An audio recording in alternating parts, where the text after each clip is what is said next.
Hello friends, Praveen का आपको प्यार भरा नमस्कार। इस नए वीडियो में आपका स्वागत है।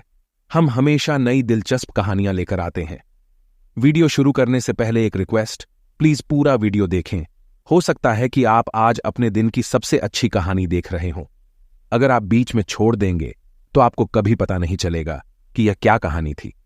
अलिफ लैला की कहानी शुरू से देखने के लिए चैनल की प्लेलिस्ट पर जाएं। अब सुनिए आगे की कहानी। अबुल हसन और हारून रशीद की प्रेयसी शमसुन्निहर की कहानी। खलीफा हारून रशीद के शासनकाल में बगदाद में एक अत्यंत धनाढ्य और सुसंस्कृत सौदागर रहता था। वह शारीरिक रूप से तो सुंदर था ही, मानसिक रूप से और भी सुंदर था। वहां के अमीर उमरा उसका बड़ा मान करते, यहां तक कि खलीफा के आवास के लोगों में भी वह विश्वस्त था और महल की उच्च नौकरानियां उसी के यहां से वस्त्राभूषण आदि लिया करती थीं। खलीफा का कृपापात्र होने के कारण सभी हर्षित नागरिक उसके ग्राहक थे और उसका व्यापार खूब चलता था। बका नामक एक अमीर का बेटा अबुल हसन विशेष रूप से उसका मित्र था और रोज 2-3 घंटे उसकी दुकान पर बैठता था। बका फरस देश के अंतिम राजवंश का व्यक्ति था, इसलिए अबुल हसन को भी शहजादा कहा जाता था। अबुल हसन अत्यंत रूपवान युवक था। जो औरत आदमी भी उसे देखता वह मोहित हो जाता था। इसके अतिरिक्त अबुल हसन बड़ा कला प्रवीण था। गायन वादन और कविता करने में भी वह बेमिसाल था। वह सौदागर की दुकान में जब गाना बजाना शुरू कर देता था तो उसे सुनने के लिए लोगों की भीड़ जमा हो जाती थी। एक दिन शहजादा अबुल हसन सौदागर की दुकान पर बैठा था। उसी समय चितकबरे रंग के खच्चर पर सवार एक युवती आई। उसके आगे पीछे 10 नौकरानियां भी थीं। वह सुंदरी कमर में एक सफेद पटका बांधे थी जिसमें 4 अंगुल चौड़ी लेस टंकी हुई थी। वह हीरे मोती जड़े इतने आभूषण पहने थी जिनके मूल्य का अनुमान भी कठिन काम है। उसकी दासियों की सुंदरता भी झिलमिले नकाबों के अंदर से झलक मारती थी। फिर स्वयं स्वामिनी की सुंदरता का क्या कहना। वह युवती अपनी जरूरत का कुछ सामान लेने के लिए उक्त सौदागर की दुकान पर आई। सौदागर उसे देखकर झपटकर आगे बढ़ा और अत्यंत स्वागत सत्कार पूर्वक उसे दुकान के अंदर ले आया और एक सज्जित कक्ष में बिठाया। शहजादा अबुल हसन भी एक कमख्वाब से मढ़ी हुई तिपाई ले आया और सुंदरी के सामने उसे रखकर उसके पांव उस पर रखे और झुककर कालीन की उस जगह का चुंबन किया जहां उसके पांव रखे थे। अब उस सुंदरी ने सुरक्षित स्थान समझकर अपने चेहरे का नकाब उतार दिया। शहजादा अबुल हसन उसके अनुपम सौंदर्य को देखकर हैरत चकित रह गया। वह सुंदरी भी शहजादे के मोहक रूप को देखकर मोहित हो गई। दोनों एक दूसरे के प्रेम पाश में जकड़ गए। सुंदरी ने कहा कि आप बैठ जाएं, मेरे सन्मुख आपका खड़े रहना ठीक नहीं। अबुल हसन बैठ तो गया लेकिन चित्रवत उसे देखता ही रहा। वह सुंदरी शहजादे की दशा से समझ गई कि यह मुझ पर मुग्ध है। उसने उठकर सौदागर को अलग ले जाकर अपनी इच्छित वस्तुओं के बारे में पूछताछ और मोलभाव किया और फिर उस शहजादे का नाम पता पूछा। सौदागर ने कहा, महोदया, यह नौजवान अबुल हसन है। यह बका का पुत्र है। इसका दादा ईरान का अंतिम बादशाह था। इसके परिवार की कई कन्याएं खलीफा के वंश में ब्याही गई हैं। वह सुंदरी इस बात से बड़ी खुश हुई कि उच्च वंशीय है। उसने सौदागर से कहा, मुझे यह नौजवान बड़ा सुसंस्कृत लगता है और इसके साथ बात करके मुझे बड़ी खुशता होती है। आपकी सहायता से मुझे इससे भेंट होने की उम्मीद है। मैं एक विशेष दासी को आपके पास भेजूंगी। उस समय आप इसे अपने साथ लेकर मेरे यहां आएं। मैं इसे अपने बाग और महल की सैर कराऊंगी और इससे उसका जी खुश होगा। आप मुझ पर कृपा करके इसे अपने साथ जरूर लाएं। सौदागर समझ गया कि सुंदरी भी शहजादे पर मुग्ध है। उसने शहजादे को लाने का वादा किया। इसके बाद वह अनिंद्य सुंदरी अपने रूप की छटा बिखेरती हुई अपने घर को चल दी। शहजादा बड़ी देर तक टकटकी लगाए उस रास्ता को देखता रहा जहां से होकर वह गई थी। काफी देर इसी तरह बीती तो सौदागर ने कहा, भाई, ये तुम्हें क्या हो गया है? एक ही जगह पागल की तरह देखे जा रहे हो। लोग तुम्हें इस दशा में देखेंगे तो कितना हंसेंगे। तुम अपने को संभालो और दूसरी बातों में ध्यान लगाओ। शहजादे ने कहा, मित्र, यदि तुम मेरे दिल की दशा जानते तो शायद ऐसा ना कहते। जब से मैंने उस मनमोहिनी को देखा है मैं उसी का हो रहा हूं। उसका ध्यान बिल्कुल नहीं भुला पा रहा हूं। भगवान के लिए यह तो बताओ कि उसका नाम क्या है और वह कहां रहती है। सौदागर ने कहा, मेरे प्यारे मित्र, इस सुंदरी का नाम शमसुन्निहार है। यह खलीफा की सबसे चहेती नौकरानी है। अबुल हसन ने कहा, यह सुंदरी यथा नाम तथा गुण है। शमसुन्निहार का अर्थ है दोपहर का सूर्य। इसका सौंदर्य वास्तव में दोपहर की सूर्य की तरह प्रखर है जिस पर निगाह नहीं ठहरती। इसीलिए एक बार इसे देखने पर मैं और कुछ देख नहीं पा रहा हूं। सौदागर ने समझाना चाहा कि उस सुंदरी के प्रेम में फंसना ठीक नहीं है। उसने कहा, यह खलीफा की सबसे प्यारी नौकरानी है और वे इसे इतना मानते हैं कि मुझे कह रखा है कि इसे जिस चीज की जरूरत हो इसे तुरंत दी जाए। यह मेरा निश्चित आदेश है। इस प्रकार सौदागर ने और भी बातें कहीं कि खलीफा का प्रेम हर द्वंद्वी बनने में जान का खतरा है, लेकिन अबुल हसन पर उसके समझाने बुझाने का कोई प्रभाव नहीं पड़ा और वह शमसुन्निहार के लिए तड़पता रहा। यह सब चल रहा था कि एक दिन शमसुन्निहार की भेजी हुई विशेष दासी आई। उसने चुपके से सौदागर से कहा कि स्वामिनी ने आपको और शहजादे को बुलाया है। वे दोनों तुरंत उसके साथ हो लिए। शमसुन्निहार खलीफा के विशाल राजप्रासाद के एक कोने में बने हुए भव्य आवास में रहती थी। दासी दोनों आदमियों को अपनी स्वामिनी के आवास में एक गुप्त दरवाजा से ले गई। अंदर ले जाकर उसने दोनों को एक स्वच्छ और सुंदर स्थान पर बिठाया। तुरंत ही सुसंस्कृत सेवकों ने सोने की तश्तरियों में तरह तरह के खाद्य पदार्थ लाकर रख दिए। जब वे लोग जी भर खा चुके तो एक दासी उनके लिए सुगंधित शराब मूल्यवान प्यालों में लाई। मद्यपान के बाद उनके हाथ धुलवाए गए और तरह तरह के इत्र उनके सामने लाए गए, जिन्हें उन्होंने अपने कपड़ों पर मला। इसके बाद वही विश्वस्त दासी इन लोगों को एक अति सुंदर बारहदरी में ले गई। उसकी छत गुंबद की तरह थी और उसमें रत्न जड़े थे। सामने की ओर संगमरमर के 2 विशाल खेमे थे, जिनमें नीचे की ओर तरह तरह के पशु पक्षियों के सुंदर रंगों में मनोहारी चित्र बने थे। बारहदरी के फर्श पर भी तरह तरह के फूल बूटों के चित्र बने थे। एक ओर नाजुक सी 2 अलमारियां रखी थीं, जिनमें चीनी, बिल्लौर, संगमूसा आदि के अत्यंत सुंदर पात्र रखे हुए थे। उन पात्रों पर सोने के पानी से बड़े सुंदर चित्र बने थे और सुलेख लिखे हुए थे। दूसरी ओर के खंभों में दरवाजे लगे थे, जिसके बाद बरामदा था। बरामदे के बाद बाग था। बाग की जमीन पर भी रंगीन पत्थर जड़े हुए थे। बारहदरी के दोनों ओर 2 सुंदर और बड़े हौज थे, जिनमें सैकड़ों फव्वारे छूट रहे थे। बाग में 20 तरह के पक्षी वृक्षों पर बैठे चहचहा रहे थे। यह लोग उस अनुपम शोभा का आनंद ले ही रहे थे कि बहुत सी दासियां जो सुंदर वस्त्राभूषण पहने थीं आईं और बारहदरी में बिछी हुई सुनहरे काम की चौकियों पर बैठ गईं और तरह तरह के वाद्य यंत्र अपने सामने रखकर उन्हें ठीक करने लगीं, ताकि आज्ञा मिलते ही गाना बजाना शुरू कर दें। यह दोनों भी ऐसे स्थान पर बैठ गए जहां से सब कुछ देख सकें। उन्होंने देखा कि एक ओर ऊंची रत्न जटित चौकी रखी है। सौदागर ने शहजादे से चुपके से कहा, अनुमानतः यह बड़ी चौकी स्वयं शमसुन्निहार के बैठने के लिए है। यह महल खलीफा के राजप्रासाद ही का एक भाग है, लेकिन ऐसे विशेष रूप से शमसुन्निहार के लिए बनवाया गया है। कारण यह है कि खलीफा के महल में जितनी दासियां और नौकरानियां हैं, उनमें वह सबसे अधिक शमसुन्निहार ही को चाहता है। शमसुन्निहार को इजाजत है कि जहां चाहे खलीफा से पूछे बगैर चली जाए। खलीफा स्वयं भी जब इसके पास आना चाहता है तो पहले से संदेश भिजवाकर आता है। वह अभी आती ही होगी। सौदागर शहजादे से यही वार्ता कर रहा था कि एक दासी ने आकर गाने वालियों से कहा कि गाना बजाना शुरू करो। उन लोगों ने तुरंत अपने अपने साजों को बजाना शुरू कर दिया और गाने वालियां गाने लगीं।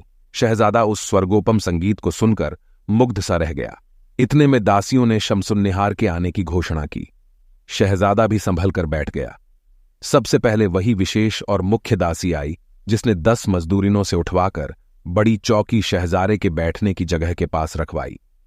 फिर कई हबशिन बांदियां हथियार लेकर उस चौकी के पीछे पंक्तिबद्ध होकर खड़ी हो गईं। 20 गायिकाएं और वाद्यकर्मियां सामने खड़ी हो गईं, जहां से वह आने वाली थीं। कुछ ही देर में मंद मंद हंसागति से चलती हुई शमसुन्निहार उन्हीं प्रतीक्षारत नौकरानियों के मध्य अपनी चौकी की ओर आने लगी। उसकी दासियां भी सुंदर थीं, लेकिन उसके रूप की छटा सबसे निराली थी।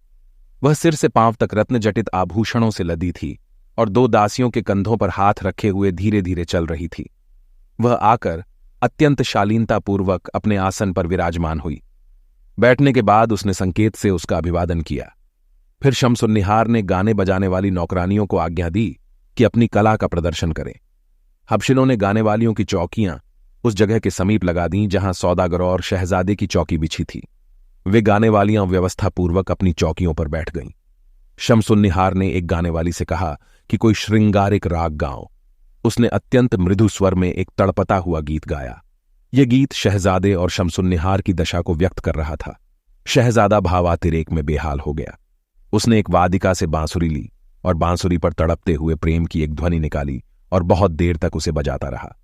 जब उसने बजाना खत्म किया तो शमसुन्निहार ने वही बांसुरी उससे ली और एक दिलग्राही ध्वनि निकाली जिसमें शहजादे की बजाई रागिनी से अधिक तड़प थी।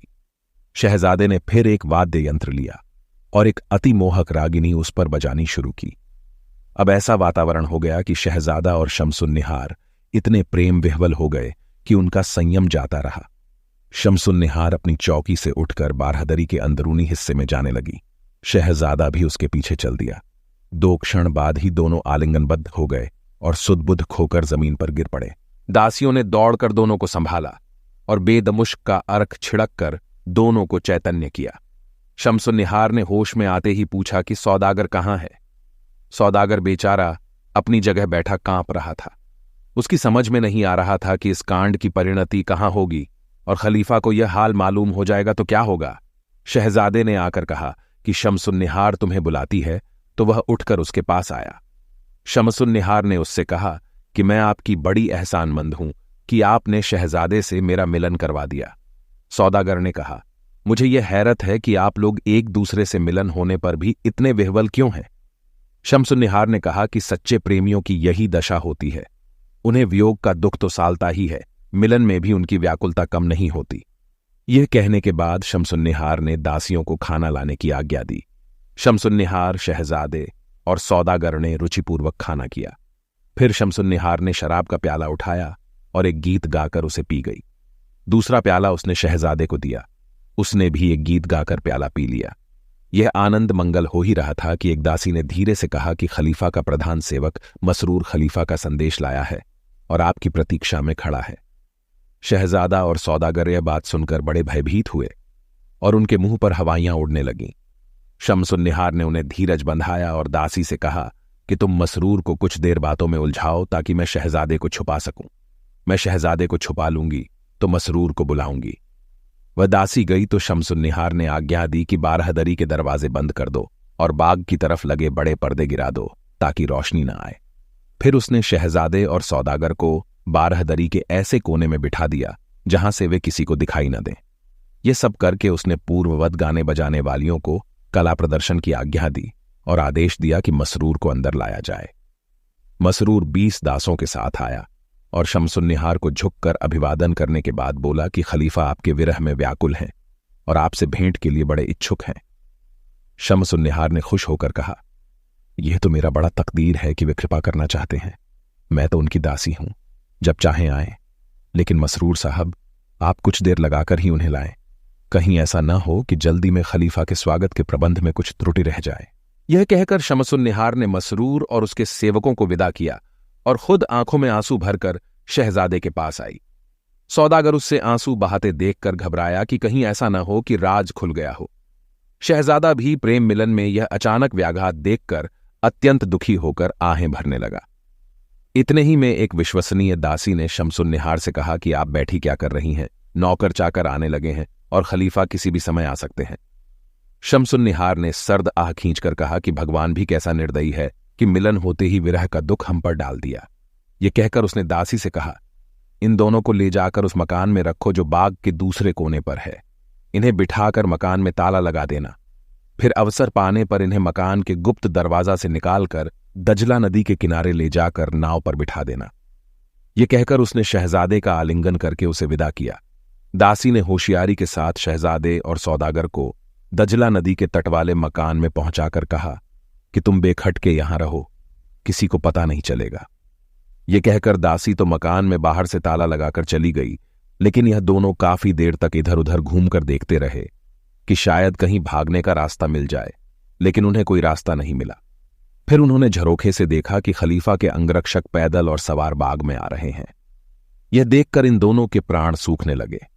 फिर देखा कि एक ओर से बहुत से नौजवान सेवक हाथों में मोमबत्तियां लिए आ रहे हैं। उनके पीछे 100 हथियारबंद अंगरक्षक हैं और उनके मध्य खलीफा और उसका प्रधान भृत्य मसरूर है। जब खलीफा रात को किसी प्रेयसी के घर जाता था तो पूरी सुरक्षा का प्रबंध किया जाता था। शमसुन्निहार अपने मकान से निकलकर 20 सुंदर सुसज्जित दासियों के साथ खलीफा के स्वागत के लिए बाग में आ खड़ी हुई। उसके साथ ही दासियां स्वागत गान गाने लगीं। खलीफा आया तो शमसुन्निहार आगे बढ़ी और उसने सिर खलीफा के पांवों पर रख दिया। खलीफा ने उसे उठाकर सीने से लगाया और कहा, तुम पैरों पर ना गिरो, मेरे बगल में बैठो ताकि मैं तुम्हारे सौंदर्य को देखकर तृप्त हूं। शम्सुन्निहार खलीफा के बगल में बैठी और उसने एक गाने वाली को इशारा किया। गाने वाली ने एक विरह संबंधी गीत बड़े करुण स्वर में गाया। खलीफा ने समझा कि यह मेरी उपेक्षा से पैदा हुए अपने विरह दुख की अभिव्यक्ति करना चाहती है, जबकि वास्तविकता यह थी कि शम्सुन्निहार शहजादे के विरह में अपनी दशा की अभिव्यक्ति चाहती थी।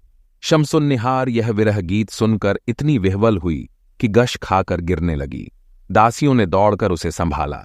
उधर शहजादा भी उस गीत को सुनकर इतना व्याकुल हुआ कि अचेत होकर गिर पड़ा। उसे सौदागर ने संभाला। कुछ ही क्षणों में वही विश्वस्त दासी आकर सौदागर से कहने लगी, तुम दोनों का यहां रहना ठीक नहीं है, जल्दी से जल्दी यहां से चले जाओ। वहां सभा के रंग ढंग अच्छे नहीं दिखाई देते, किसी क्षण भी कोई बात हो सकती है। सौदागर बोला, तुम यह तो देखो कि शहजादा बेहोश हो गया है, ऐसी दशा में हम लोग बाहर किस तरह जा सकते हैं। दासी झपट कर पानी और बेहोशी में सूंघाने वाली दवा ले आई और इस तरह शहजादा अपने होश में आया। अब सौदागर ने शहजादे से कहा कि हम लोगों का यहां रहना खतरनाक है, हमें तुरंत यहां से चल देना चाहिए। इसके बाद वह दासी दोनों को गुप्त दरवाजा से बाहर निकालकर उस नहर पर लाई जो बाग से होकर जाती थी और दजला नदी से मिलती थी। वहां पहुंचकर उसने धीरे से आवाज लगाई। एक आदमी नाव खेता हुआ उस स्थान पर आ गया। दासी ने उन दोनों को नाव पर बिठा दिया। मांझी शीघ्रता से नाव खेता हुआ दजला नदी में ले गया। शहजादे की हालत अब भी खराब थी। सौदागर उसे बराबर समझाता जा रहा था कि तुम अपने को संभालो, हमें दूर जाना है। अगर इस अरसे में हमें गश्त के सिपाही मिल गए तो हमारी जान के लाले पड़ जाएंगे, क्योंकि वे हमें चोर समझेंगे। खुदा खुदा करके यह लोग एक सुरक्षित स्थान पर नाव से उतरे। लेकिन इन शहजादे की मानसिक हालत ही ठीक थी, न उसमें चलने की शक्ति ही अधिक थी। सौदागर इसी चिंता में था कि क्या किया जाए। अचानक उसे याद आया कि उस जगह के समीप ही उसका एक मित्र रहता है। वह शहजादे को किसी तरह खींच खांच कर अपने मित्र के घर ले गया। मित्र उसे देखते ही दौड़ा आया। उसने दोनों को अपनी बैठक में लाकर बिठाया और पूछा कि तुम ऐसी हालत में कहां से आए हो। सौदागर ने कहा, अजीब झंझट में पड़ा हूं, एक आदमी पर मेरा काफी रुपया उधार है। मुझे मालूम हुआ कि वह शहर छोड़कर भागा जा रहा है। मुझे उसका पीछा करके अपना रुपया वसूल करने की चिंता हुई। यह आदमी जो मेरे साथ है उस भगोड़े को जानता है। इसकी मदद से मैंने उसका पीछा किया, लेकिन मेरा यह साथी रास्ते में अचानक बीमार हो गया। वह भगोड़ा भी मेरे हाथ से निकल गया और इस बीमार साथी को भी मुझे संभालना पड़ रहा है। अब हम लोग रात को यहां रहेंगे और सुबह ही यहां से चलेंगे। सौदागर का मित्र शहजादे की चिकित्सा का यत्न करने लगा, लेकिन सौदागर ने कहा कि तुम कुछ चिंता न करो, ये रात भर आराम से सोएगा तो सुबह घर जाने योग्य हो जाएगा। मित्र ने दोनों के बिस्तर एक हवादार कमरे में लगा दिए। शहजादा सो तो गया, लेकिन कुछ ही देर में उसने स्वप्न देखा कि शम्सुन्निहार मूर्छित होकर खलीफा के पांवों में गिर पड़ी है। वह जागकर फिर रोने बिसूरने लगा। सौदागर भी खुदा खुदा करके रात काट रहा था ताकि सुबह होते ही अपने घर पहुंचे। वह जानता था कि उसके घर वाले चिंता में पड़े होंगे, क्योंकि वह कभी रात को घर से बाहर नहीं रहता था। सुबह होते ही वह मित्र से विदा हुआ और शहजादे को लेकर अपने घर पहुंचा। उसे देखकर घर वालों को धैर्य हुआ। उसने बात बना दी कि व्यापार के एक जरूरी काम से उसे अचानक बाहर जाना पड़ गया था। अपने दिल में वह भगवान को धन्यवाद देता था कि कितनी खतरनाक जगह से प्राण बचाकर निकल आने में सफल हुआ था। शहजादा 2-3 दिन सौदागर के घर रहा, फिर उसके रिश्तेदार आए और उसे उसके घर ले गए। विदा होते समय शहजादे ने सौदागर से कहा, भाई तुम मेरी दशा को भुला ना देना। जब से मैंने स्वप्न में शम्सुन्निहार को अचेत देखा है, मेरी हालत बड़ी शोचनीय हो गई है। उसका कुछ हाल मिले तो मुझसे जरूर कहलवा देना। सौदागर ने कहा, तुम चिंता ना करो, वह विशेष दासी जरूर शम्सुन्निहार का समाचार मुझ तक पहुंचाएगी। सौदागर 2-3 दिन बाद शहजादे को देखने उसके घर गया तो देखा कि वह बिस्तर पर पड़ा कराह रहा है और उसके रिश्तेदार और कई हकीम उसके बिस्तर के आसपास बैठे परिचर्चा कर रहे हैं। उन लोगों ने सौदागर को बताया कि हकीम लोग बहुत प्रयत्न कर रहे हैं, लेकिन शहजादे को कोई लाभ नहीं हो रहा है। 2 क्षण बाद शहजादे ने आंखें खोलीं और सौदागर को देखकर मुस्कुराया, बल्कि हंसने भी लगा। हंसी के 2 कारण थे। एक तो यह कि सौदागर आया है और शम्सुन्निहार की खबर लाया होगा। दूसरा कारण यह है कि हकीम लोग बेकार ही सिर खपा रहे हैं, क्योंकि इस रोग का उनके पास कोई इलाज नहीं है। शहजादे ने हकीमों और रिश्तेदारों से कहा, मैं इनसे अकेले में बात करना चाहता हूं। उनके जाने पर उसने सौदागर से कहा, मित्र, तुम देख रहे हो कि इस अनिंद्य सुंदरी का वियोग मुझे किस तरह घुला घुला कर मारे डालता है। सारे कुटुंबीजन और मित्रगण मेरी यह हालत देखकर बराबर दुखी रहते हैं। उन लोगों को दुखी देखकर मेरा दुख और बढ़ता है। मुझे अपना हाल उनसे कहने में लज्जा भी आती है, इसलिए मैं जी ही जी में घुटता जा रहा हूं। तुम्हारे आने से मुझे बड़ा धैर्य हुआ। अब तुम बताओ कि शमसुन्निहार का क्या समाचार लाए हो। उस दासी ने तुमसे कब बात की और अपनी स्वामिनी का क्या हाल बताया? सौदागर ने बताया कि दासी अभी तक नहीं आई है। शहजादा यह सुनकर आंसू बहाने लगा। सौदागर ने कहा कि तुम्हें चाहिए कि अपने को संभालो, रोने से कुछ भला तो होना नहीं है। शहजादा बोला कि मैं क्या करूं, मैं लाख अपने को संभालता हूं लेकिन संभाल नहीं पाता। सौदागर ने कहा, तुम बेकार की चिंता न करो, दासी आज नहीं तो कल आएगी ही और शमसुन्निहार की कुशलता का समाचार देगी। इस प्रकार उसे बहुत कुछ धैर्य बंधाकर सौदागर अपने घर आया। घर आकर देखा कि शमसुन्निहार की दासी उसकी प्रतीक्षा कर रही है। उसने सौदागर से कहा कि अपना हाल बताओ कि तुम पर और शहजादे पर महल से निकलकर क्या बीती, क्योंकि विदा के समय शहजादे की हालत अच्छी नहीं थी। सौदागर ने रास्ता के कष्ट और शहजादे की लंबी खिंचती बीमारी का जिक्र किया। दासी ने कहा, स्वामिनी का भी वही हाल है जो शहजादे का है। तुम्हें विदा करके जब मैं उनके महल में गई तो देखा कि बेहोश है। खलीफा को भी हैरत था कि वह बेहोश क्यों हो गई। उसने हम लोगों से इस बेहोशी का कारण पूछा तो हम असली राज को छुपा गए। हमने कहा, हमें कुछ नहीं मालूम। हम लोग केवल रोते धोते रहे। कुछ देर में स्वामिनी की आंखें खुलीं। खलीफा ने पूछा, शमसुन्निहार, यह बेहोशी तुम्हें क्यों आ गई? स्वामिनी ने कहा, आपने अचानक मुझ पर इतनी कृपा की कि स्वयं आकर कृतार्थ किया। इसी आनंदातिरेक को मैं न संभाल सकी और अचेत हो गई। मैं बड़ी हतभागिनी हूं कि आपने तो मुझ पर इतनी कृपा की और मैंने आपको चिंता में डाला। खलीफा ने कहा, हम जानते हैं कि तुम्हें हमसे बड़ा प्रेम है। हम इस बात से बड़े खुश भी हैं। अब तुम किसी और कमरे में न जाना, यहीं बिस्तर लगवाकर सो जाना। ऐसा न हो कि चलने फिरने से तुम्हारी तबीयत और खराब हो जाए। यह कहकर खलीफा ने विदा ली। उसके जाने के बाद स्वामिनी ने मुझे संकेत से अपने पास बुलाया और तुम लोगों को हाल पूछा। मैंने कहा कि वे दोनों आनंदपूर्वक सकुशल यहां से चले गए। मैंने उन्हें शहजादे के बेहोश हो जाने की बात नहीं बताई। फिर भी उसने रोकर कहा, शहजादे, न जाने मेरे विछोह में तुम पर क्या बीती होगी। यह कहकर वे फिर बेहोश हो गईं। दासियों ने दौड़कर उनके मुंह पर बेदमुश्क का अर्क छिड़का तो वे होश में आईं। मैंने कहा, स्वामिनी, क्या आप इस तरह जान देंगी और हम सबको मारेंगी? आपको अपने प्रिय शहजादे की सौगंध है, अपना मन दूसरी बातों से बहलाएं। उन्होंने कहा, तुम ठीक कहती हो, लेकिन मैं क्या करूं, मन ही वश में नहीं है। फिर उसने दासी को हटा दिया, सिर्फ मुझे अपने पास रहने को कहा। रात भर वह शहजादे का नाम ले लेकर रोती रही।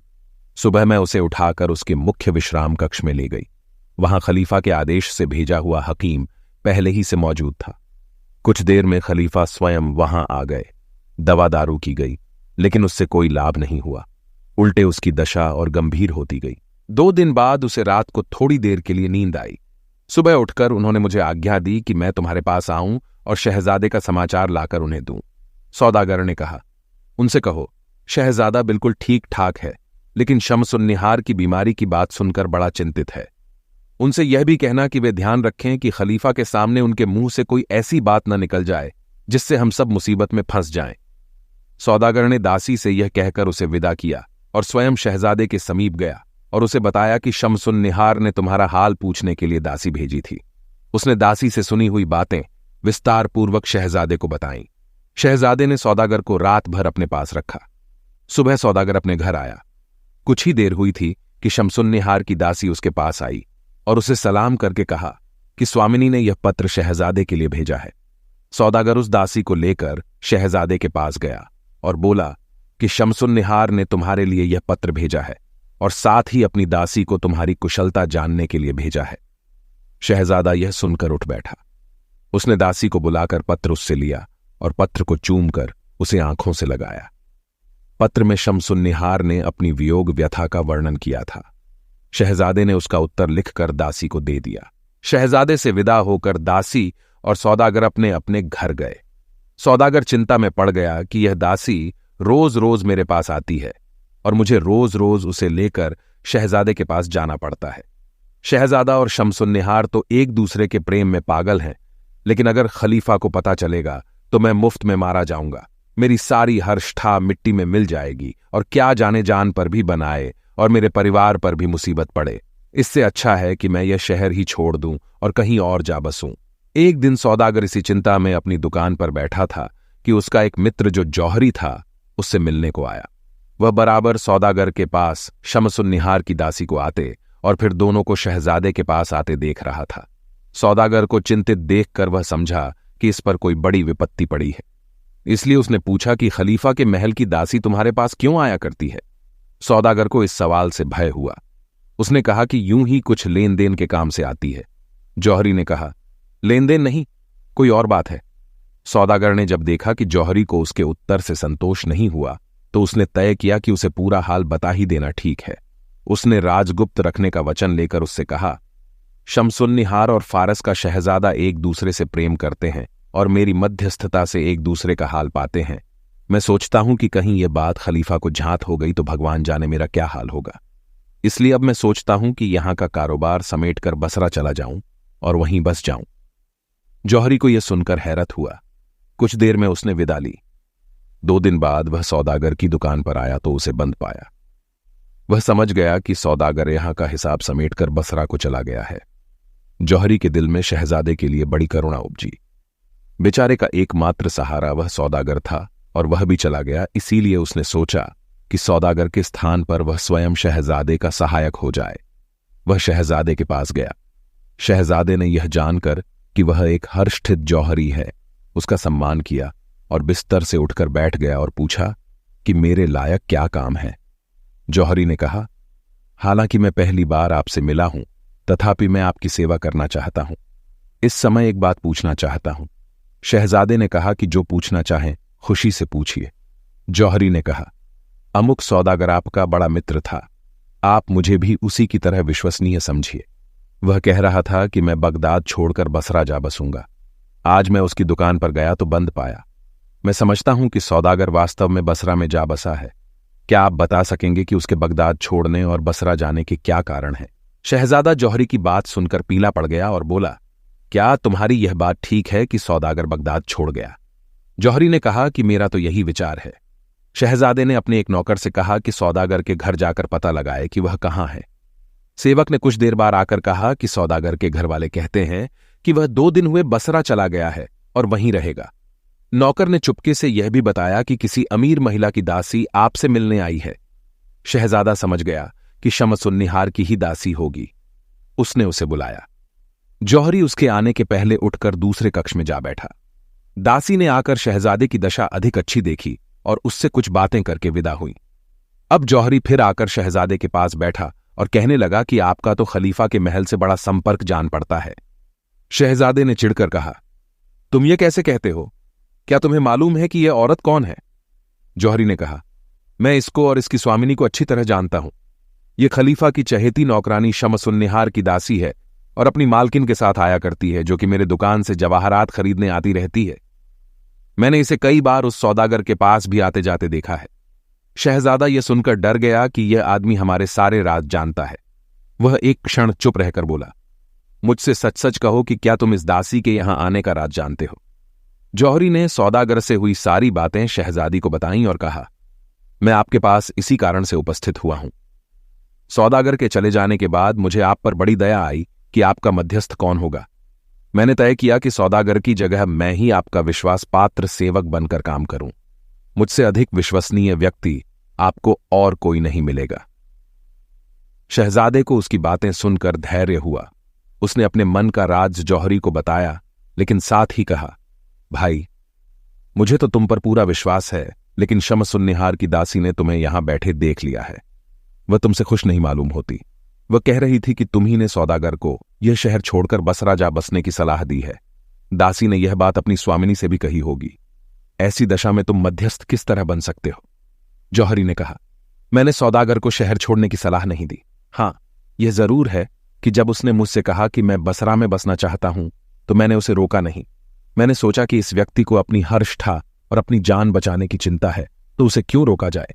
शहजादे ने कहा, तुम्हारी बात मेरी समझ में आती है और मुझे तुम पर पूरा विश्वास है, लेकिन शमसुन्निहार की दासी ने अपनी स्वामिनी से भी यही बात कही होगी जो मुझसे कही है। अब यह जरूरी हो गया है कि जैसे तुमने मुझे अपनी सदाशयता का विश्वास दिलाया है, वैसे ही अपने हर दासी में भी विश्वास पैदा करो, ताकि शमसुन्निहार भी तुम्हें विश्वस्त समझे। इस प्रकार दोनों बहुत देर तक बातें करते रहे और परामर्श करते रहे कि दोनों प्रेमीजनों के मिलन की क्या सूरत निकल सकती है। फिर वह जौहरी शहजादे से विदा लेकर अपने घर गया। शहजादे ने दासी को विदा करते समय कहा था कि अब की बार आना तो शमसुन्निहार से मेरे लिए पत्र लिखवा कर लाना। दासी ने महल में जाकर सौदागर को शहर छोड़ जाने और शहजादे की पत्र पाने की इच्छा की बातें शमसुन्निहार को बताईं। शमसुन्निहार ने एक लंबा पत्र लिखा जिसमें अपनी विरह दशा का कारुणिक वर्णन था और इस बात पर भी दुख प्रकट किया गया था कि हम लोगों का मध्यस्थ सौदागर शहर छोड़कर चला गया है। दासी पत्र लेकर शहजादे के पास आने लगी तो रास्ते में उसके हाथ से पत्र गिर गया। 10-20 कदम आगे जाकर उसने अपनी जेब में पत्र न देखा तो उलटे पांव लौटी। रास्ता में उसने जौहरी को वह पत्र पढ़ते हुए पाया। इससे दोनों में कहासुनी हुई। दासी ने कहा, यह मेरा पत्र है, मुझे वापस दो। जौहरी ने उसकी बात पर ध्यान न दिया और पत्र पढ़ता रहा और फिर अपने घर को चल पड़ा। दासी भी पत्र वापस करने का तकाजा करती हुई उसके पीछे पीछे चली। जौहरी के घर पहुंचकर उसने कहा, तुम मुझे यह पत्र दे दो, यह तुम्हारे किसी काम का नहीं है। तुम्हें तो यह भी नहीं मालूम है कि यह पत्र किसने किसके नाम लिखा है। जौहरी ने उसे एक जगह दिखाकर बैठने का इशारा किया। दासी बैठ गई तो जौहरी ने कहा, हालांकि इस पत्र पर न लिखने वाले का नाम है न पाने वाले का नाम, तथापि मुझे मालूम है कि यह पत्र शमसुन्निहार ने शहजादा अबुल हसन को लिखा है। दासी यह सुनकर घबरा गई। जौहरी ने कहा, मैं तुम्हें रास्ते ही में यह पत्र दे देता, लेकिन मुझे तुमसे कुछ पूछना है, इसीलिए मैं तुम्हें यहां ले आया। तुम सच सच बताओ कि क्या तुमने शहजादे से यह नहीं कहा कि इस जौहरी ने सौदागर को बगदाद छोड़ने की राय दी है? दासी ने स्वीकार किया कि उसने यही कहा है। जौहरी बोला, तू मूर्ख है। मैं तो चाहता हूं कि अब सौदागर के बदले मैं ही शहजादे की सहायता करूं। तू उल्टा ही समझे है। निःसंदेह मैंने ही शहजादे को सौदागर के शहर छोड़ने का समाचार दिया था। पहले शहजादा मुझसे सशंकित था, लेकिन मेरे विश्वास दिलाने पर उसने सारा राज मुझसे कह दिया। अब तू मुझे सौदागर की जगह इस बात में पूरा विश्वास पात्र समझ और अपनी स्वामिनी से भी कहना कि जौहरी तुम्हारी और शहजादे की खुशता के लिए अपनी हर्षठा ही नहीं, अपने प्राण भी दांव पर लगा देगा। दासी ने कहा, शहजादा अबुल हसन और शमसुन्निहार दोनों बड़े तकदीरशाली हैं कि सौदागर चला गया तो तुम जैसा बुद्धिमान सहायक उन्हें मिला। मैं तुम्हारी सद्भावना की पूरी बात अपनी स्वामिनी से कहूंगी। जौहरी ने पत्र उसे दे दिया और कहा कि शहजादा उसके उत्तर में जो कुछ लिखे वह भी मुझे लौटते समय दिखाती जाना और साथ ही हमारी इस समय की बातचीत भी शहजादे को बता देना। दासी पत्र लेकर शहजादे के पास गई। उसने तुरंत ही उसका उत्तर लिख दिया। दासी ने अपने वचन के अनुसार शहजादे का पत्र भी जौहरी को दिखाया। वह शमसुन्निहार के पास पहुंची और शहजादे का पत्र उसे देकर जौहरी की भी बड़ी प्रशंसा करने लगी। दूसरे दिन सुबह वह फिर जौहरी के पास आई और बोली, मैंने अपनी स्वामिनी से वह सब कहा जो आपने मुझसे कहा था। वह यह सुनकर अति खुश हुई कि सौदागर चला गया, फिर भी आप उसका स्थान लेकर प्रेमियों के बीच मध्यस्थता के लिए प्रस्तुत हैं। मैंने आपकी शहजादे से हुई बातें भी उन्हें बताईं और कहा कि आप उससे भी बढ़कर हैं। वह और भी खुश हुई और कहने लगी कि मैं चाहती हूं कि ऐसे भले मानस से भेंट करूं जो बगैर कहे और बगैर पूर्व परिचय के खतरा उठाकर भी दूसरों की सहायता करने को राजी हो जाता है। मैं स्वयं उसकी बुद्धि और चतुरता देखना चाहती हूं और तू उसे कल यहां ले आ। जौहरी चिंतित होकर बोला, शमसुन्निहार मुझे भी सौदागर इब्न ताहिर जैसा समझे है। इब्न ताहिर को तो राजमहल में सब जानते थे और दरवाजा पाल उसे बेरोक टोक आने देते थे। मुझे कौन आने देगा? दासी ने कहा, जो कुछ आप कहते हैं वह बिल्कुल ठीक है, लेकिन शमसुन्निहार मूर्ख नहीं है। उसने आपको बुलाया है तो आगा पीछा सोच ही लिया होगा। आप बेधड़क होकर मेरे साथ चलिए, आपको कोई परेशानी न होगी। आपको कुशलतापूर्वक आपके घर पहुंचाने की जिम्मेदारी मेरी रही। इस प्रकार दासी ने उसे बहुत दिलासा दिया, लेकिन वह किसी प्रकार भी राजमहल में जाने के लिए तैयार नहीं हुआ। फिर वह दासी शमसुन्निहार के पास पहुंची और उससे कहा कि जौहरी यहां आने से डरता है और मेरे लाख समझाने पर भी आने को राजी नहीं होता। शमसुन्निहार ने थोड़ी देर सोचकर कहा, उसका डरना ठीक ही है। मैं स्वयं ही गुप्त रूप से यहां से निकलकर उससे उसके घर में मिलूंगी। तुम जाकर उसे बता दो कि मैं उसके घर आकर उससे बात करना चाहती हूं। दासी ने ऐसा ही किया। जौहरी के घर जाकर उसने कहा आप कहीं बाहर न जाएं, कुछ ही देर में मैं मालकिन को लेकर आपके यहां आती हूं। यह कहकर दासी वापस फिरी और कुछ देर में शमसुन्निहार को लेकर जौहरी के घर पहुंची। जौहरी ने बड़े आदरपूर्वक शमसुन्निहार का स्वागत करके उसे उच्च स्थान पर बिठाया। जब शमसुन्निहार ने अपने चेहरे से नकाब उतारा तो जौहरी उसे देखता ही रह गया। उसने सोचा कि अगर शहजादा इस स्वर्गोपम सौंदर्य के पीछे पागल है तो क्या हैरत है। फिर शमसुन्निहार उससे बातें करने लगी। अपने प्रेम का पूरा वर्णन करने के बाद उसने कहा, मुझे तुझसे मिलकर बहुत खुशता हुई है। भगवान की बड़ी कृपा है कि इब्न ताहिर के चले जाने के बाद उसने हम दो प्रेमियों को तुम्हारे जैसा सहायक दिया है। अब मैं विदा होती हूं, भगवान तुम्हारी रक्षा करें। शमसुन्निहार के जाने के बाद जौहरी शहजादे के पास गया। शहजादे ने उसे देखते ही कहा, मित्र, मैं तुम्हारी ही प्रतीक्षा कर रहा था। कल शमसुन्निहार की दासी ने मुझे उसका पत्र लाकर दिया, लेकिन उससे तो मेरी विरह व्यथा और बढ़ गई। क्या यह संभव नहीं है कि परम सुंदरी शमसुन्निहार कृपा करके स्वयं ही कोई उपाय ऐसा करे जिससे हम दोनों का मिलन हो? इब्न ताहिर होता तो शायद कोई रास्ता निकलता। उसके जाने के बाद मेरी समझ में नहीं आता कि मैं किस तरह शमसुन्निहार से मिलूं। जौहरी ने कहा, इतना निराश होने की जरूरत नहीं है। मैंने आपके उद्देश्य की पूर्ति के लिए जो उपाय सोचा है उससे बढ़कर कोई उपाय नहीं हो सकता। यह कहकर जौहरी ने सविस्तार शहजादे को बताया कि किस प्रकार मैंने दासी को राजी किया और किस तरह शमसुन्निहार ने मेरे घर आकर मुझसे बातचीत की। उसने कहा कि आप दोनों की भेंट अवश्य होगी, लेकिन मेरा या आपका राजमहल में जाना ठीक नहीं है। मैं एक सुंदर इमारत को किराए पर लेने का प्रबंध करूंगा जहां आप दोनों मिल सकें। शहजादा यह सुनकर बड़ा खुश हुआ। उसने जौहरी का बड़ा आभार प्रकट किया और कहा कि तुम जैसा कहोगे वैसा ही करूंगा। जौहरी उससे विदा होकर अपने घर आया। दूसरे दिन दासी फिर आई। जौहरी ने कहा, बहुत अच्छा हुआ कि तुम आई, मैं तुम्हारी ही प्रतीक्षा कर रहा था। दासी ने कारण पूछा तो जौहरी ने कहा कि शहजादे का विरह में बुरा हाल है। तुम जैसे भी हो शमसुन्निहार को लाओ ताकि दोनों का मिलन हो सके। दासी ने कहा, स्वामिनी का भी शहजादे के विरह में यह हाल है जैसे कोई मछली गर्म बालू पर तड़प रही हो, लेकिन आपका घर बहुत छोटा है, उन दोनों के मिलन के योग्य नहीं है। जौहरी ने कहा कि मैंने एक बड़ा मकान ठीक किया है, तुम मेरे साथ चलकर उसे देख लो। दासी ने उसके साथ वह मकान देखा और पसंद किया और बोली कि मैं अभी आती हूं, अगर स्वामिनी आने को राजी होती हैं तो मैं उन्हें लेकर तुरंत आ जाऊंगी। दासी विदा होकर कुछ ही देर में फिर जौहरी के पास आ गई और जौहरी को अशर्फियों की एक थैली देकर बोली, यह स्वामिनी ने इसलिए भिजवाई है कि आप उस बड़े मकान में जरूरी साज सज्जा करा लें और नाश्ते, पलंग, मसनद आदि वहां पर तैयार रखें। ये कहकर दासी चली गई और इधर जौहरी ने अपने सौदागर मित्रों के यहां से कई सोने चांदी के बर्तनों और गद्दे, तकिया, मसनद, पर्दे आदि मंगवाकर उक्त मकान को सजा दिया। सारा प्रबंध करने के बाद वह शहजादे के पास गया और उससे अपने साथ चलने को कहा। शहजादा बढ़िया और सजीले कपड़े पहनकर जौहरी के साथ चला। जौहरी उसे सुनसान गलियों से होकर बड़े मकान में ले आया। शहजादा मकान और साज सज्जा को देखकर खुश हुआ और जौहरी से इधर उधर की बातें करता रहा। दिन ढला और शमसुन्निहार अपनी उसी विशिष्ट दासी तथा अन्य दासियों को लेकर वहां गई। शहजादा और शमसुन्निहार दोनों एक दूसरे को देखकर ऐसे खुश हुए जिसका वर्णन शब्दों में नहीं हो सकता। बहुत देर तक तो वे बगैर बोले चाले एक दूसरे को एकटक देखते ही रहे। फिर दोनों ने अपनी अपनी विरह व्यथा का इतने कारुणिक रूप से वर्णन किया कि जौहरी की आंखों में आंसू आ गए और शमसुन्निहार की तीनों दासियां रोने लगीं। जौहरी ने उन दोनों को तसल्ली दी और धैर्य से काम लेने के लिए समझाया बुझाया। फिर दोनों को उस जगह लाया जहां जलपान की व्यवस्था थी। जलपान के उपरांत वे लोग वहां पर आकर मसनदों पर बैठे जहां से उठकर नाश्ता करने गए थे। वे एक दूसरे से मोहब्बत पूर्वक वार्तालाप करने लगे। शमसुन्निहार ने पूछा कि यहां कोई बांसुरी तो नहीं होगी। जौहरी ने सारा प्रबंध पहले ही कर रखा था। उसने एक बांसुरी लाकर दे दी। शमसुन्निहार ने बांसुरी पर बड़ी देर तक प्रेम और विरह को व्यक्त करने वाली एक धुन बजाई। इसके बाद शहजादे ने भी उसके जवाब में उसी बांसुरी पर बड़ी कारुणिक ध्वनि में एक विरह राग निकाला। इतने ही में मकान के बाहर बड़ा शोरगुल सुनाई दिया। 2 क्षण बाद जौहरी का एक नौकर दौड़ा दौड़ा आया और बोला कि दरवाजा पर बहुत से आदमी जमा हैं और वे दरवाजा तोड़कर अंदर आना चाहते हैं।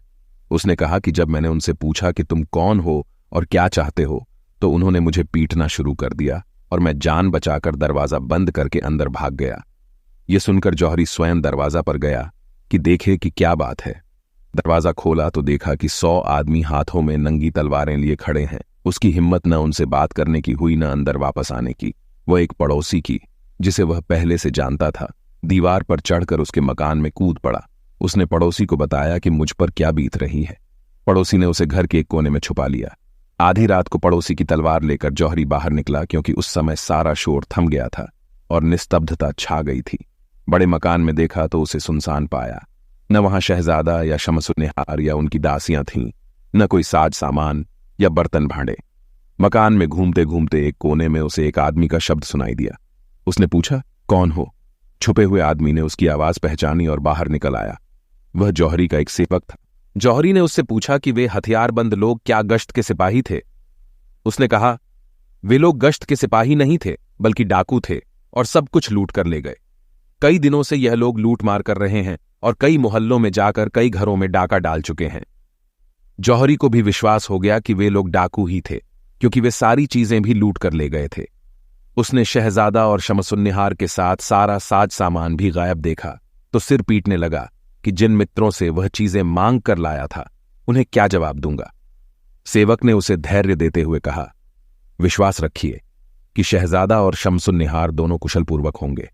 जहां तक मांगे की चीजों की बात है, उसके बारे में भी आपके मित्र कुछ न कहेंगे, क्योंकि इस डाके का समाचार तो सबको मालूम ही हो जाएगा।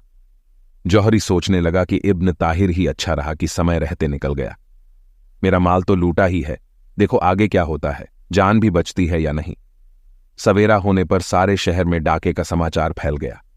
जौहरी के मित्र भी उसके घर पर सहानुभूति प्रकट करने आए, क्योंकि उन्हें मालूम था कि वह मकान उसने किराए पर लिया था। जिन मित्रों से चीजें मांग कर लाया था, उन्होंने तो कह दिया कि सामान की चिंता न करो, लेकिन जौहरी को शहजादा और शमसुन्निहार की चिंता होने लगी कि न जाने उन पर क्या बीत रही हो। मित्रों के विदा होने के बाद जौहरी के सेवक उसके लिए खाना लाए, लेकिन उसे शमसुन्निहार और शहजादे की चिंता इतनी सता रही थी कि उसने नाम मात्र को खाना किया। वह इसी तरह चिंता में पड़ा था कि दोपहर को एक सेवक ने उससे कहा कि एक आदमी आपसे मिलना चाहता है। उस आदमी ने अंदर जाकर जौहरी से कहा कि यहां नहीं, अपने किराए वाले बड़े मकान में चलो, वहीं तुमसे बात करूंगा। जौहरी को हैरत हुआ कि इस अजनबी को यह कैसे मालूम है कि मैंने कोई मकान किराए पर लिया था। आदमी उसे घुमावदार गलियों से होकर ले चला और बोला कि इन्हीं गलियों से होकर डकैत कल तुम्हारे घर आए थे। जौहरी को यह तो हैरत हो ही रहा था कि इसे सब बातें मालूम कैसे हैं। इस बात पर भी हैरत और भय हो रहा था कि वह उसे उसके दूसरे मकान में भी नहीं ले जा रहा था, बल्कि कहीं और ही ले जा रहा था। चलते चलते शाम हो गई। जौहरी बहुत थक भी गया था और उसका भय भी बहुत बढ़ गया था, लेकिन उसकी कुछ कहने की हिम्मत नहीं पड़ रही थी। शाम को वे लोग दजला नदी पर पहुंचे और नाव से नदी पार करके नदी पार वाले क्षेत्र में भी गलियों में चलते चलते एक मकान के सामने पहुंचे, जहां खड़े होकर उस आदमी ने ताली बजाई। दरवाजा खुलने पर वह आदमी जौहरी को अंदर ले गया। अंदर 10 व्यक्ति बैठे थे, जिन्होंने जौहरी का स्वागत किया और आदरपूर्वक अपने पास बिठाया। कुछ देर में उनका सरदार आया, जिसके बाद सबने खाना किया। खाना के बाद उन लोगों ने जौहरी से पूछा कि क्या तुमने कभी पहले भी हमें देखा है? उसने कहा कि न तो मैंने पहले तुम लोगों ही को देखा, न नदी पार के इस हिस्से की गलियां ही देखीं। फिर उन लोगों ने कहा कि कल रात जो कुछ तुम्हारे साथ हुआ वह साफ साफ बताओ। जौहरी ने हैरत से कहा कि तुम लोगों को यह कैसे मालूम कि कल रात मेरे साथ कोई विशेष घटना घटी थी? उन लोगों ने कहा कि हमें यह उस आदमी और औरत से मालूम हुआ जो कल रात तुम्हारे साथ थे, लेकिन हम चाहते हैं कि तुम्हारे मुंह से पूरा विवरण सुने। जौहरी सोचने लगा कि कहीं यही तो वे डाकू नहीं है जो रात को आए थे। उसने कहा, भाइयों, जो कुछ होना था वह हो गया, लेकिन मुझे असली चिंता उसी आदमी और उसी सुंदरी की है। तुम लोगों को उनका कुछ हाल मालूम हो तो बताओ। उन लोगों ने कहा कि तुम उन दोनों की चिंता छोड़ दो, वे दोनों कुशलतापूर्वक हैं। उन्होंने जौहरी को 2 कक्ष दिखाए और कहा, वे दोनों अलग अलग इन्हीं कमरों में हैं। उन्हीं से हमें तुम्हारा पता चला है और उन्होंने बताया है कि तुम उनके सहायक और मित्र हो। हम लोगों का काम किसी पर दया करना नहीं है, फिर भी हमने अपने स्वभाव के विपरीत उन दोनों को बड़ी सुख सुविधा के साथ रखा और उन्हें किसी प्रकार का कष्ट नहीं होने दिया, और हम तुम्हें भी कोई कष्ट नहीं होने देंगे। अब जौहरी को विश्वास हो गया कि वे डाकू हैं। उसने उनकी दया के लिए आभार प्रकट किया और शहजादे तथा शमसुन्निहार की प्रेम कथा आरंभ से पिछली रात तक विस्तार पूर्वक बताई। उन लोगों ने हैरत से कहा, क्या यह सच है कि यह आदमी फारस के शहजादे बका का पुत्र अबुल हसन है और यह औरत खलीफा की प्रेयसी शमसुन्निहार है? जौहरी ने कहा कि मैंने जो कुछ कहा है बिल्कुल सच कहा है। जब डाकुओं को जौहरी के कहने का विश्वास हुआ तो उन्होंने एक एक करके अबुल हसन और शमसुन्निहार के पास जाकर अपने अपराध के लिए माफ प्रार्थना की। उन्होंने कहा कि हम लोग आपको जानते नहीं थे, इसीलिए हमसे यह अपराध हुआ है।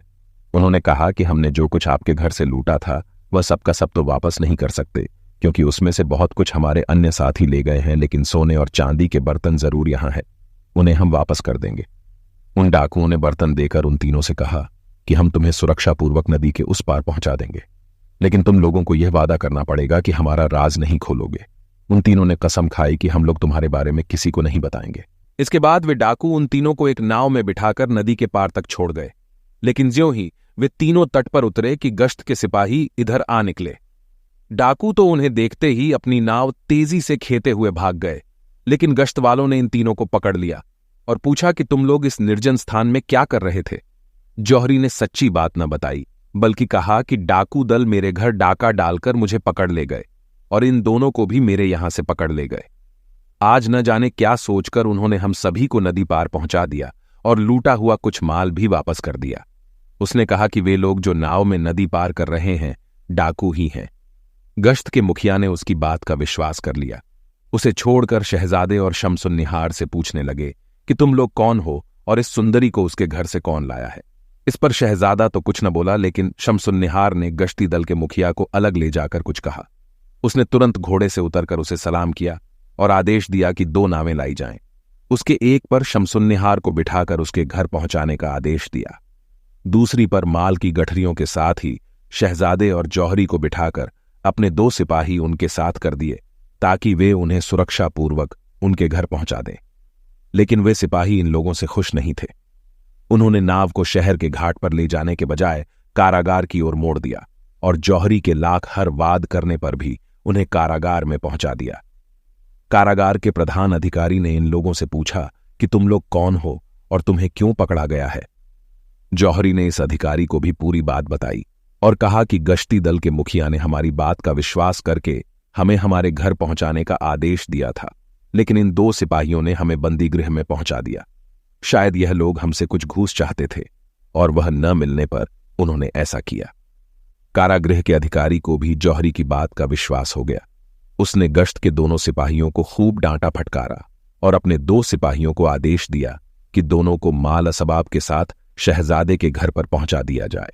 जब यह दोनों शहजादे के घर पहुंचे तो इतने थके थे कि एक कदम चलना भी मुश्किल था, लेकिन शहजादे के नौकरों ने दोनों को सहारा देकर अंदर पहुंचाया और आराम से बिठाया। जौहरी कुछ ताजादम हुआ तो शहजादे ने अपने नौकरों को आज्ञा दी कि जौहरी को माल असबाब के साथ आराम से उसके घर पर पहुंचा दिया जाए। जौहरी जब अपने घर आया तो देखा कि घर वाले उसकी चिंता में रो पीट रहे हैं। जौहरी को सही सलामत देखकर उन लोगों को ढांढस बंधा और सब उससे पूछने लगे कि तुम कहाँ गए थे और क्या हुआ था। उसने यह कहकर कि मैं बहुत थका हूं सभी को चुप कर दिया और चुपचाप अपने बिस्तर पर लेट गया। 2 दिन में जौहरी अपनी थकान और मानसिक आघात से उबर सका।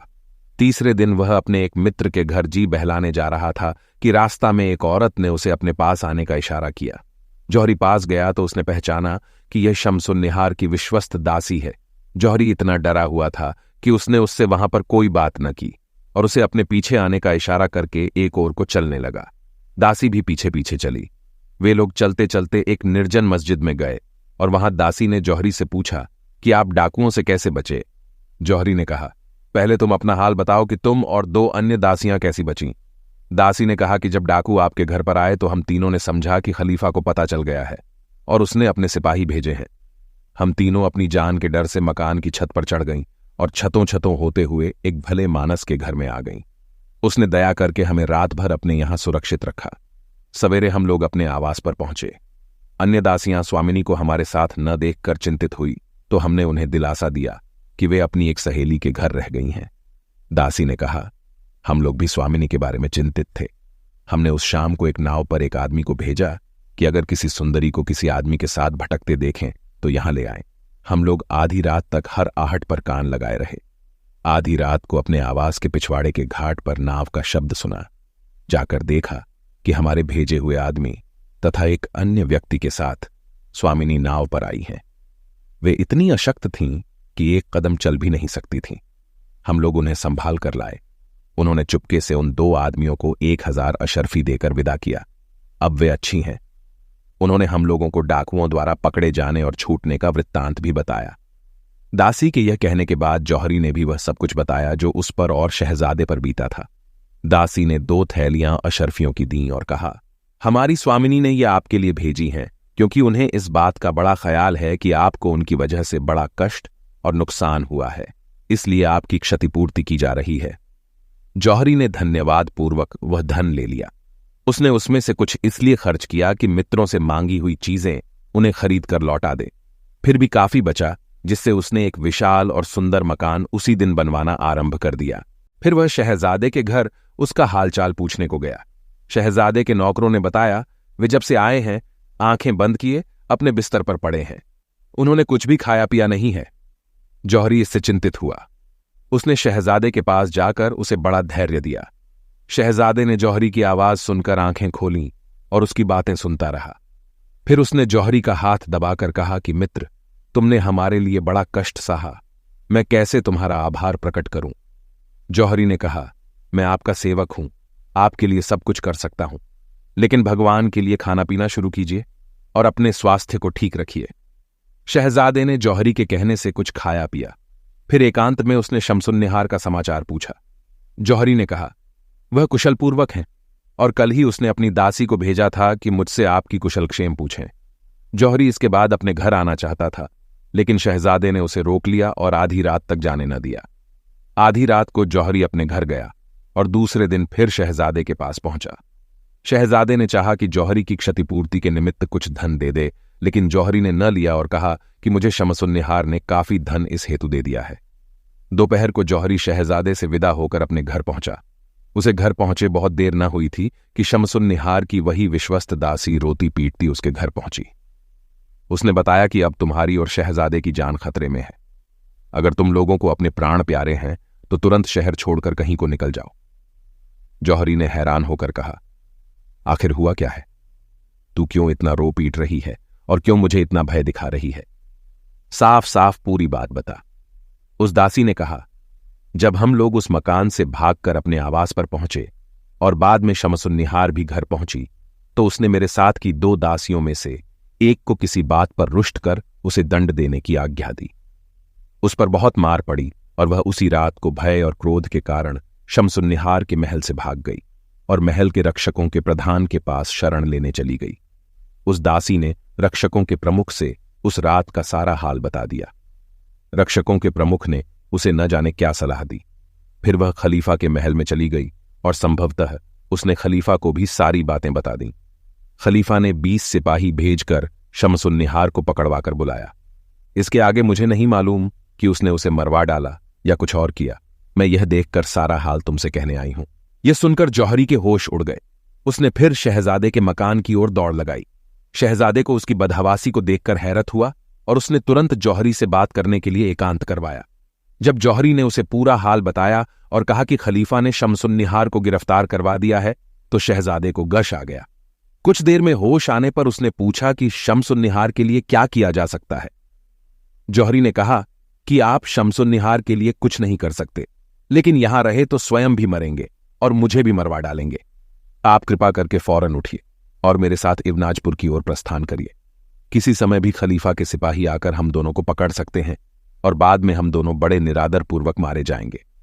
शहजादे ने फौरन कुछ तीव्रगामी घोड़ों के लाने का आदेश दिया और कई हजार अशर्फियां अपने और जौहरी के पास रखीं और कुछ सेवकों के साथ शहर से निकल पड़े। कई रोज वे उसी तरह रात दिन चलते रहे। एक दिन दोपहर के समय वे थकान के कारण आराम करने के लिए वृक्षों के नीचे लेटे। इतने में डाकुओं के एक दल ने उन पर आक्रमण कर दिया। शहजादे के नौकरों ने उनका सामना किया, लेकिन सब मारे गए। डाकुओं ने शहजादे और जौहरी के सारे हथियार, घोड़े और धन ले लिया, बल्कि उनके शरीर के कपड़े भी उतार लिए और उन दोनों को वैसा ही असहाय छोड़कर चले गए।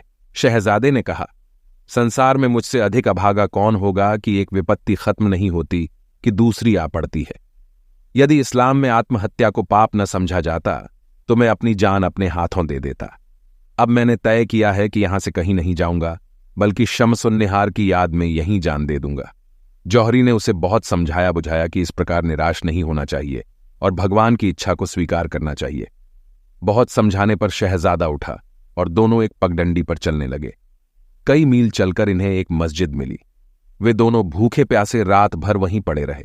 सवेरे एक भला मानस वहां नमाज पढ़ने आया। नमाज के बाद उसने दो आदमियों को एक कोने में दुबक कर बैठे देखा।